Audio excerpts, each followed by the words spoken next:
Hey guys, welcome back to the channel. Well, today I'm going to be reviewing something a bit different. This is the Go-Go Bird, an RC bird. Just a really lightweight remote control bird. It flaps its wings. I guess these are pretty popular. I did review some sort of a flying bird probably 4 years ago, and it was okay, but this one should be a lot better and more refined. It's from a trusted, a well-known brand in terms of these RC birds with the Go-Go Bird. Now I'm just going to do a quick overview of this and we'll take it out and fly. Now you need to make sure you have a very calm day. There's a very light breeze today, but it should be okay. But if there's much wind at all, you're going to have a hard time keeping this thing close and you'll probably lose it. So keep that in mind. Now it uses a very small Lipo battery and it comes with two of these. These are a 100 milliamp 1S Lipo that plugs in here. The screw, you're supposed to be able to like tighten this up. It looks like it almost falls down, but that's to help keep the battery in place there. But it's, for some reason, it seems like it's just falling down on me. But anyway, it seems pretty secure in there. There is a little LED light, which I'll show you inside of here, that lights up and you can change the colors of that. One of the most unique things about this bird is it has obstacle avoidance. It's a little IR, what means infrared. Little light on the front. You won't be able to see that because it's infrared, but whenever it bounces off something, it will supposedly turn and avoid it. Now you can turn that mode off if the controller has a green light, then, which is how it's set out of the factory, then it's good to go. Obstacle avoidance, you can hold, you don't hold, you just tap the power button. If you hold the power button, it turns it off. You tap it, it'll go to blue, and that's just your manual mode where it won't try to avoid anything. So keep that in mind. So I don't know how easily I'm going to be able to test that out. IR, obstacle avoidance, doesn't work well on something like this white vinyl fence. And I'm going to fly it here behind my house where I have some open space. If I fly it here, there's a good chance that bird's going to end up on my roof or the neighbor's roof. But that would be a good surface there, the neighbor's house, to test that against. Something that's very reflective like this white vinyl fence, it's going to probably not see it very well with infrared obstacle avoidance. And let's go over those controls. You just get this little single-handed joystick type controller. There's a trigger button that starts the wings to flap. You can also start it up once it's powered up by just, I think it was lowering it, or was it raising it? So one of the two, a foot, and that's supposed to start the wings. You can also then, of course, hit the trigger button on the top. If you want to stop the wings, you can tap the trigger button, I believe it was, to stop, or you can catch it and flip the bird upside down, and then it knows it needs to stop flapping its wings. Now this, be mindful if you're a drone flyer like myself, you might think of this button, this joystick here, going up will make the wings flap faster, but it's not going to make the bird fly faster forward. It's going to raise an altitude. And then if you bring it down, it's going to flap them slower and it's going to come down. So keep that in mind. You can't really go forward faster, really. It doesn't like pitch forward or anything like that. So it is a little bit more awkward to fly. And then you've got some buttons here. You've got a figure 8, and then you've got a counterclockwise fly. So figure 8, just do a figure 8 hopefully. Counterclockwise circle, and then a clockwise circle, and will change your LED colors. All right, that should be everything. So what I'm going to do is I'm going to pause the video, walk behind my house here. I wanted to film this in the shade where it was a little cooler because for late September, it's very warm. And try to fly it. And I said there is some breeze, but back here where the wind's not squeezed between the houses, maybe the wind will be a little bit less. And we'll hopefully get some video here of the sky and just hope it doesn't fly away. It should be okay today. So we'll be right back. Okay, so let's take the bird and fly it around. There's plenty of room here. Again, I'm not going to really be able to test out the obstacle avoidance here. And you really want a big wide open area to fly this because it's not going to be able to be flown in tight spaces. So again, I apologize for that. It's just that I don't want to end up getting this thing on the neighbor's roof or something. So keep that in mind. I'm sure the obstacle avoidance will work just fine. Most of them do. It's just, it depends on what kind of surface and how reflective it is. Now, there is a LED there. Hopefully you guys can see it. It looks like it's a bluish. If you tap that green or purple, look, it goes through about maybe 3, 4, 5 colors. All right, let's go ahead and we'll fly it. Now, if I drop my hand a foot is what the instructions said. I wasn't sure a moment ago. that will start the wings, or I can press the bumper up here on top. So let's go ahead and try the automated starting mode. Well, the thing is I like to fly with my right hand, so I have to switch hands here real quick. So let's try launching with the left hand then. And let's see if I drop it down a foot, will it start? It's a little finicky about this. There it did it. And let's go ahead and just try giving it some. I'm going to try turning it. Well, it's not really. There we go. It's turning to the right. I'm going to drop it down here. So I do not want to get this guy. It's flying okay. Now, just remember, don't give it a lot of throttle, because man, it's so easy for this bird to fly away. And that's what I'm afraid it's going to do right now. I am trying to drop it down and kill it, but I think it is going to. Okay, we're okay. Now let's go ahead and try the manual starting.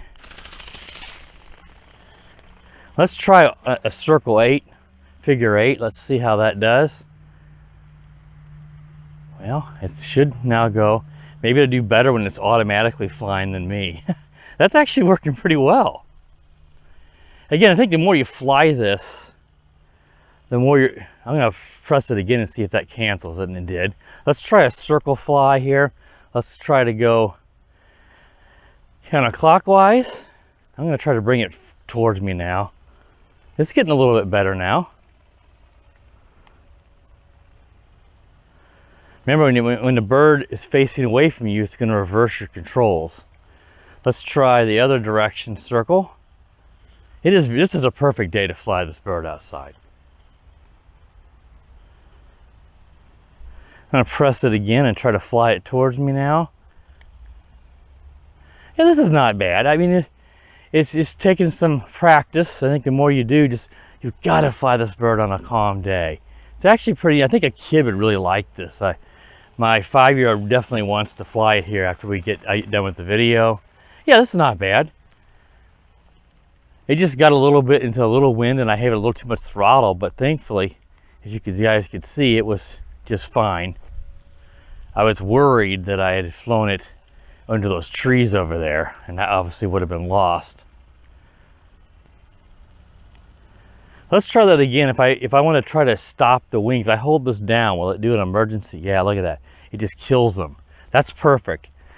If you feel like it's going to fly away on you, just hold the throttle down, and it will stop the flapping after a second. That's really important, because you need an emergency kill option. It's really easy on this bird, because it's so easy for this bird to get caught up in a sudden, breeze that might kick up. I really would like to try the obstacle avoidance. I just don't know. Let's go up here. I know I said I wasn't going to try it, but let's just see if I can keep it low, if it would work against my fence. A white reflective surface like that is not really ideal, but it may work, especially if it's more shaded and it's not got this bright sun shining on it. So let's start the props. See, I'm so used to props. Start the wings. And let's throw it out here. And let's see, does it? No, it flew right into it. So let's go ahead and press that again. So yeah, this white surface is not going to work well. I guess we could try to go around. I mean, I don't feel like there's a whole lot more to show you guys except for trying this out. It's calm enough now. I feel a bit more confident that I could try to fly it towards the neighbor's house. And of course, it's not going to hurt anything if it does run into her house. Well, she's got grass planted, so let's try my house. That's totally fine. And mine's green, so that'll work better. So let's try. I wasn't picking on the neighbor's house. I was just thinking I would be standing over here. So let's go ahead and start the props, and it is in green, so let's see if it. Well, that didn't work very well. And the bumper also is an emergency stop. So throttle down or just hitting the bumper. That does not seem to work very well. I thought it would at least try to fly away. And again, it is in obstacle avoidance mode. Let's try that again. No, I'm a little shocked. I told you guys I thought that mode would work, but boy, that doesn't do anything. I mean, not unless it needs more time to turn. Let's stand a little bit farther back. I'm in the shade, and it should be able to sense that. Oh, that didn't do anything. I'm a little disappointed in that. I think that's a bit of a gimmick. I mean, this thing is not going to be super easy to fly anyway if there's any wind, but it should be able to. That's a vinyl siding. That's not highly reflective. It should work. Let's see. I mean, let's just try this front here and see if maybe I can, if it tries to, well, I think the wind just took it there. Just tap that. So you don't have to even hold the throttle down. Just tap the bumper on top and it will immediately kill the wings.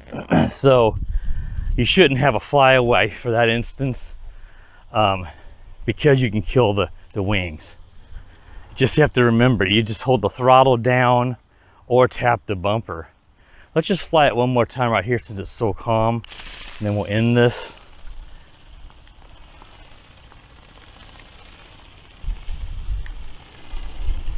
It's fighting a bit of a wind. I'm going to try to bring it back towards me, and if not, I'm just gonna, it's going. Overall, it flies better than I probably thought it would, which isn't probably saying much, but the obstacle avoidance doesn't seem to work for me at all. And I know it is on. The green light there is on, so it's on by default. Yeah, it doesn't actually fly too bad. You can get this for a decent price. I would recommend it as long as if you're not worried about the obstacle avoidance. Let's see if I can try to catch it or turn it upside down to kill the wings, and then we'll try to end this video. It's slow flyer because there's a very light breeze, and as you can see, even with that light breeze, it's almost just hovering. Let's see if I can catch it. Yeah. All right. Overall, whoa. Overall, I mean, it doesn't fly too bad. It flew better than I expected. Again, the obstacle avoidance doesn't work at all for me, so keep that in mind. But I don't think anybody buying this is going to buy this because they want the obstacle avoidance, but it should work, and it doesn't. So I got to give it, you know, I've never done a grade before on a scale of, you know, F fail and an A being excellent. I give it like a C plus, maybe a B minus, because that obstacle avoidance doesn't work. All right, guys, that wraps up the review of the GoGo Bird Flying RC Bird. If you're new to the channel, be sure to subscribe. Click that bell so you're notified every time I do upload a new video. And as always, guys, have a wonderful day. The power of the dark side.